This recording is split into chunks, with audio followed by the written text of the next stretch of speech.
Evening, y'all. It's 9:48 p.m. on a Thursday night in Pennsylvania, and we are rolling for Jimmy's R2 sensor scope there. Let me see what else we got here. Winner takes both R2 sensor scope and a nice looking X Yoda. We got 10 spots. Great odds here for folks. I'm a fan of the 10 spotter.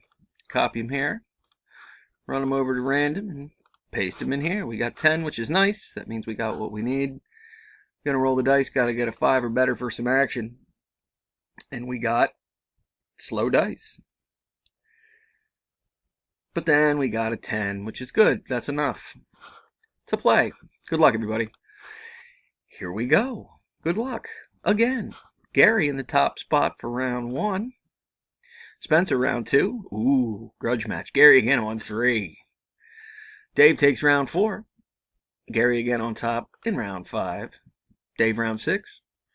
And round 7 this time with number 4. Jason in the top spot, for round 8. Hans in the top spot for our next to last round, round 9. Bringing us to the ever important last round. Good luck, folks. Here we go. And our winner is Gary. And at number 2, congrats, Gary. Here's the verification. Make things legit. UUJDCL is our verification code. Gary in at number 2 is Victor. Now that that's settled, I'm done at 9:50 p.m. As you can see, round chow and round chow. One last time, there it is. Gary at number 2 is the champ. See you next time, guys. Thanks.